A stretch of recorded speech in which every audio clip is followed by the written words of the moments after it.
It's April 15th, 2011. You guys are on text page 189 and Blue Notebook page 308. We're on lesson 4.5.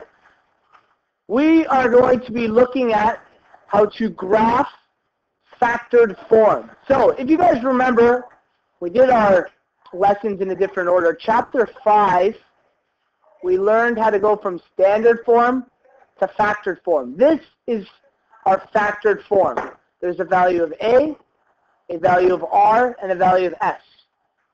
The R and the S in our factored form, they deal with our zeros or our X-intercepts. So here's one of them, and here's the other. We've represented R being the one to the left and S being to the one to the right.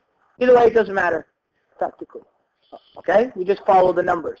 So what we're going to be looking at today is we are going to be getting questions where we're going to have factored form, and we're going to need to be able to graph these forms. Okay? So, if you guys remember, A has to do with vertical stretches and compressions. If A is greater than 1, what happens?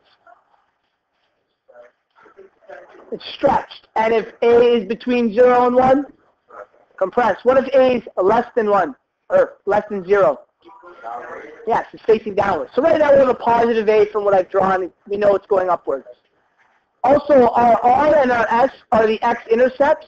So whatever those numbers are, we'll be plugging them in. We'll get 3 points.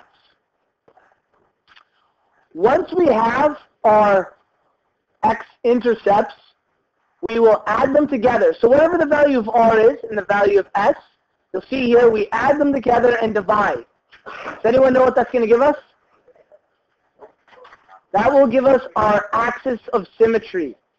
So when we add R and S and divide by 2, we get the axis of symmetry. The axis of symmetry is also known as the x-coordinate. No, that's not what I want. Oh, gosh.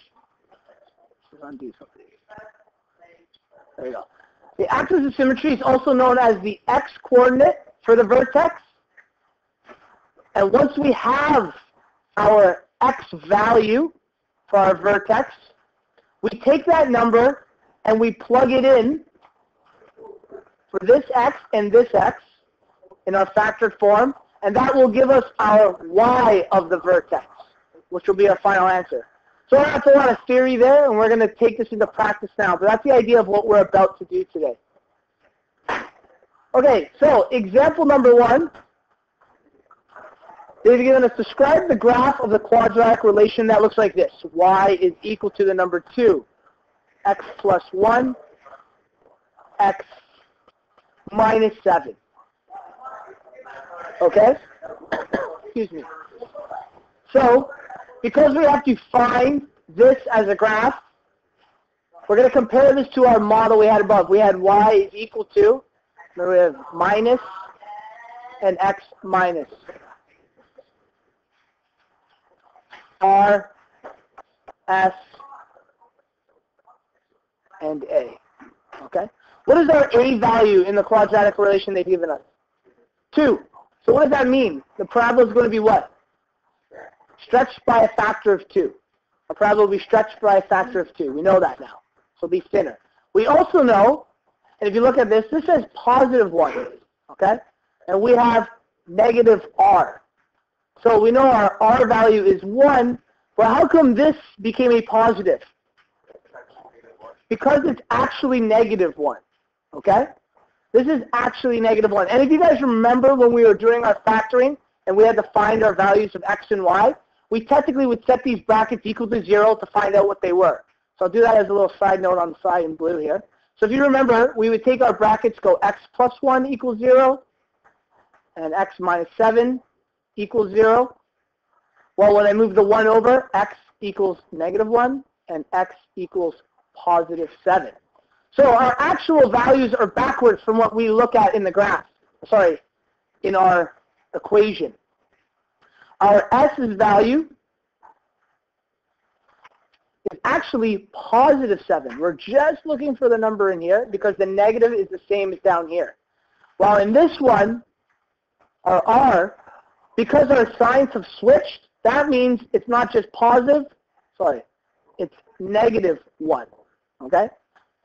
We'll work backwards and show you why that makes sense after. But so we've figured out what our R and our S are going to be.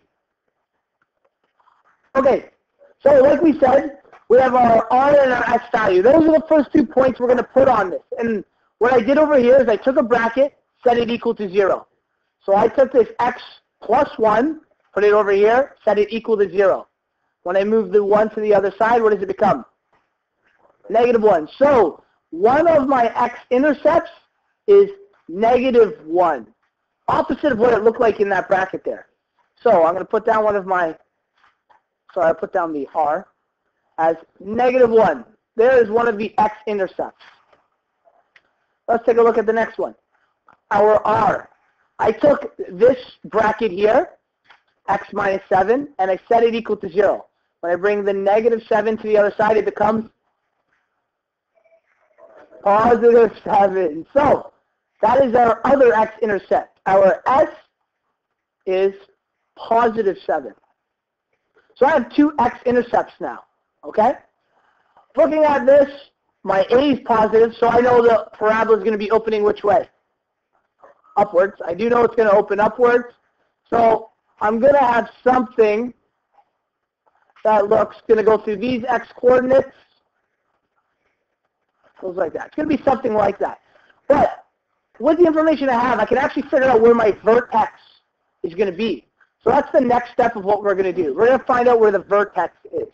So if you guys remember from the equation I gave you above, if I take the value of R and S, add them together and divide by 2, that's going to give me the X value of my vertex. So I'm going to do that right now.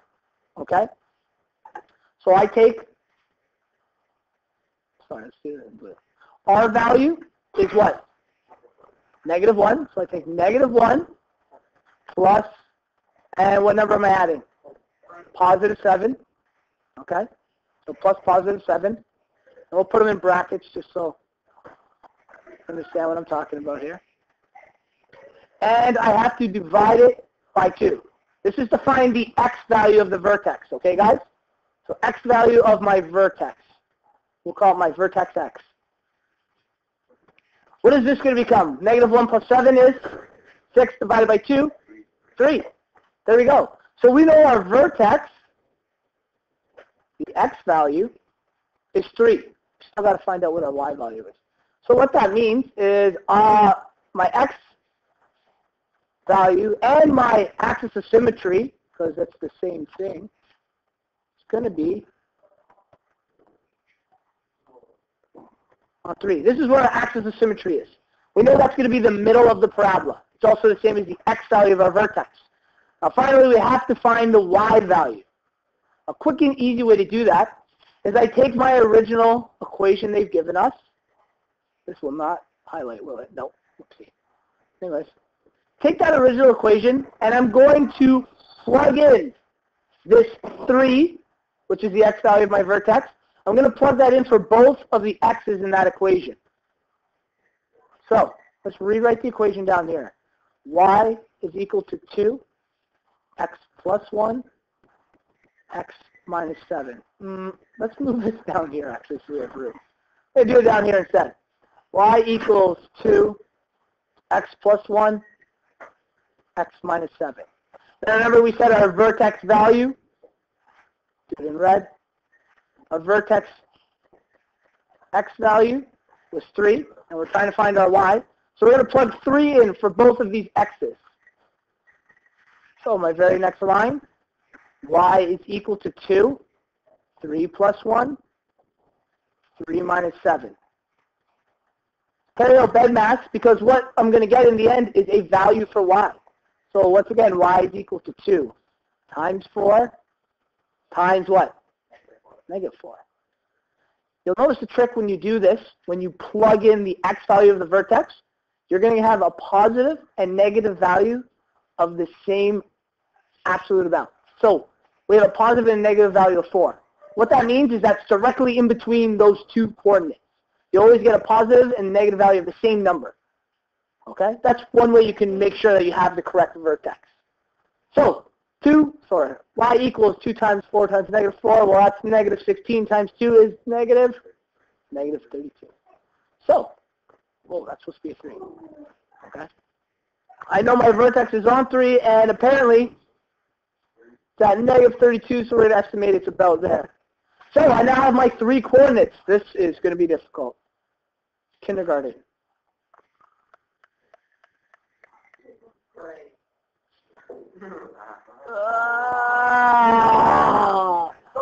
Close. No trouble on that. Anyways, that's roughly what it's supposed to look at. You guys have been able to do it a little better free-handed, okay? That is our parabola. We know our vertex is at 3 and negative 32. And we know one of our x values is 7, 0. And our other one is negative 1 and 0. I have 3 points on my graph, or on my parabola. So I was able to graph it all, okay? So guys, make sure to reiterate this. This formula I gave you over here, r plus s divided by 2, it just so happens that a was 2. Has nothing to do with whatever a is. If a is 5, we still divide by 2, okay? The formula is, and I wrote it up above here, r plus s divided by 2, regardless of what our a value is. You plug it in to find the x value of our vertex, then you plug that in to find the y value. And we have all of our points on our graph. So for the next little bit, I want you to go to your blue notebook, page 312, work on numbers 1 to 3. Everything I've showed you now, you should be able to work on those ones there. You can sketch them, and you know how to make the factors, or stretch it by a factor of 2 or 4 or a quarter, whatever it is.